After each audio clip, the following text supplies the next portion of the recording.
Welcome to the inaugural episode of Connect Canyons, a podcast about learning and teaching in Utah's newest and fifth largest school district. Learning is about making connections, and as the name of this podcast suggests, we are here to invite our listeners to connect and learn with us. This is a show about what we teach in Canyons School District, how we teach, and why. In the coming months, we'll get up close and personal with some of the connection makers, personalities, programs, and prospects that make our schools click. We'll meet national experts too, and today we have a special guest, Canyons District's new Superintendent, Dr. Rick L. Robbins. I can't think of a better way to kick off our podcast than with an introduction to our new superintendent, so welcome, Rick, and thanks for taking time to chat with us today. Absolutely, Kirsten. Happy to be here with you. This is terrific. Well, if it's okay, I may just take a moment to share a couple highlights from your career, just by way of introduction, and then we can chat a little bit. Dr. Robbins, who was named superintendent by the Canyons Board of Education after a national search, brings 24 years of experience as an educator to his role as the Chief Executive Officer of Canyons. Prior to joining Canyons, he was the superintendent of the Juab School District based in Nephi, Utah, where he oversaw efforts to improve the district's graduation rate, which stands at an impressive 97%. That's a double-digit increase over 10 years. He has classroom experience as a history teacher, has worked as a high school principal and assistant principal for different districts, both large and small. In 2012, in fact, he was named Utah High School Principal of the Year, and he has received national honors as an innovative superintendent to watch. And so welcome aboard. And I'd like to start by sharing a personal observation, which, of the past few weeks I've come to know you as a really approachable leader, someone who values and puts a premium on relationships and who really leads by serving. So I imagine it has been very difficult coming on board amid a pandemic when really you've had to introduce yourself to employees and patrons over Zoom. I know that you've had some personal meetings with principals the last few weeks, but really, a safe distance of 6 feet, no shaking of hands. So talk to me about what that's been like. Yeah, this has been a very unique situation, to say the least. First, I just want to express my deep gratitude to the entire Canyons School District community for really opening their arms up to me. And it is sort of surreal, right? To, kind of be this mythical figure that's behind Zoom and on camera and not being able to shake hands and hug people and really, build those relationships on a face-to-face level.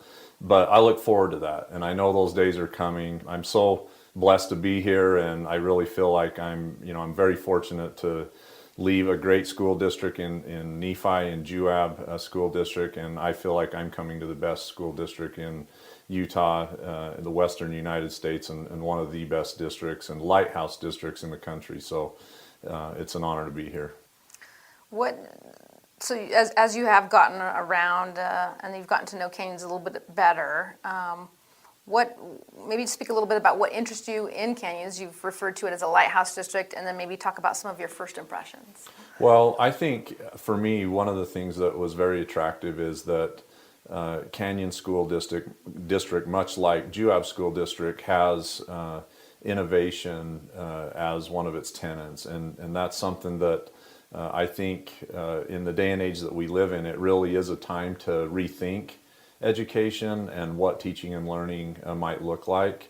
And I think the virus has really ushered in that opportunity.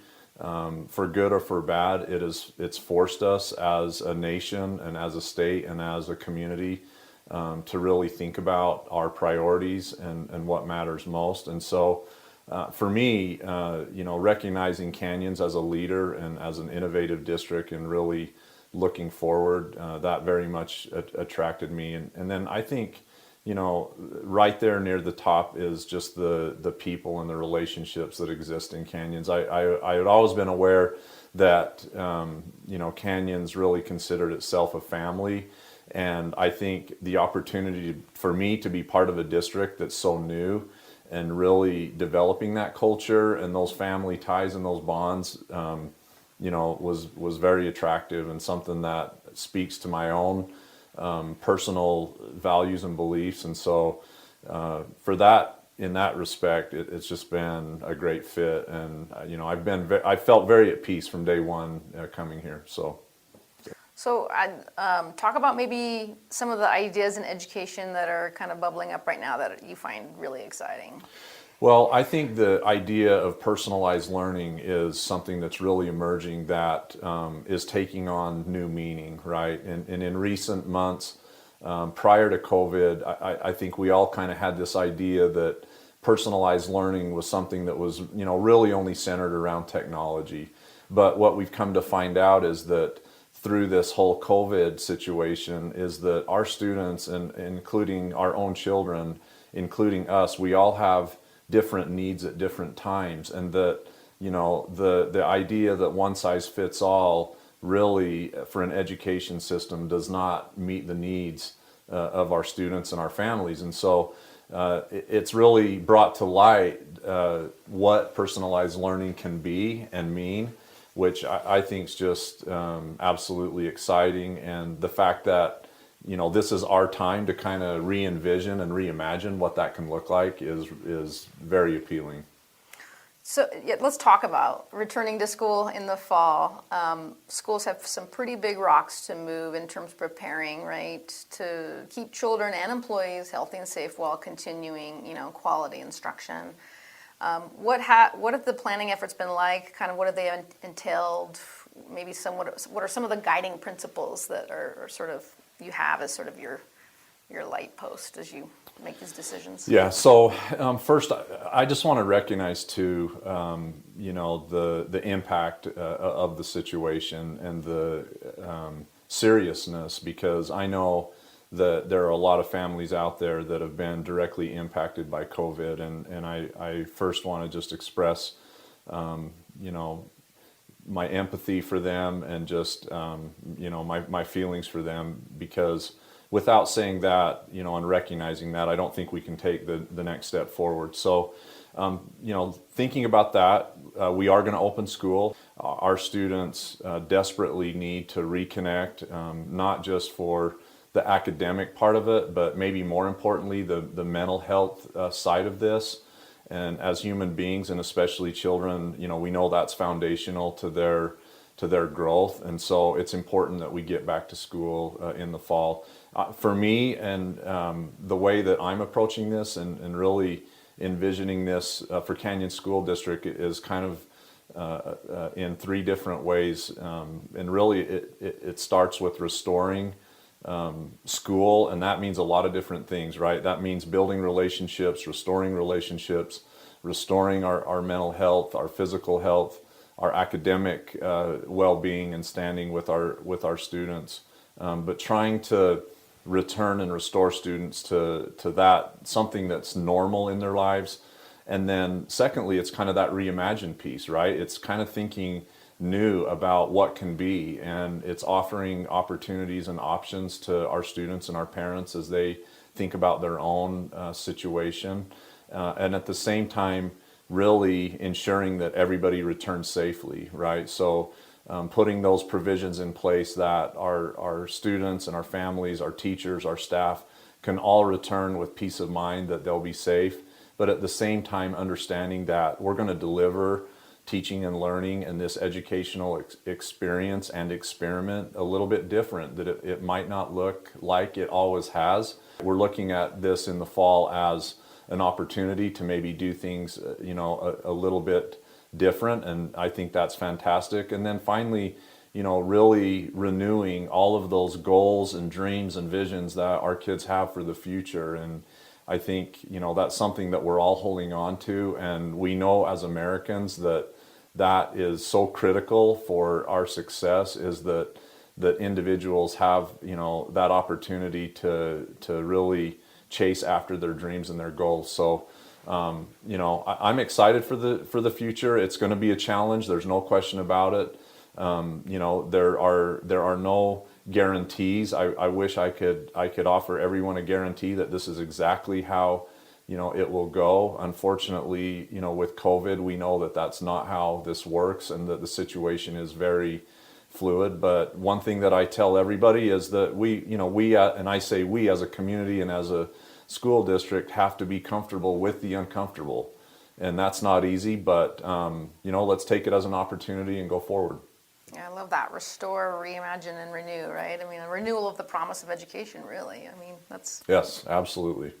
A new version of the 3 R's. Yes. The pandemic, in addition to disrupting in-person education, has also kind of laid bare some social inequities. And I know that's something that you're pretty passionate about. Maybe what are some of the conversations that you're hoping that we have as a district around the issues of equity, inclusion, and social justice? For me, really what it boils down to is meeting people's needs where they're at. And having said that, saying it and doing it are 2 different things. I think we need to listen more to each other. We need to learn more from each other. We need to respect more for each other. And I think as equity becomes more and more of a North Star that we all, kind of shines bright and that we all row towards meeting the individual needs of our students, that, we'll see tremendous successes with our students. And, I'm really looking forward to that. What, if you were to look back, a year from now on the past 12 months, right? So what would be some of the things that you would have hoped to accomplish? Or with most issues and situations that we deal with in life, there's always a path forward that kind of gets us out of the situation. And unfortunately, with COVID, that has been a real struggle. It's not clear, what the next step is. In fact, we're not even sure what the next day will look like. And so when we look back on this, I hope it's made us better as a state and as a country and as a community.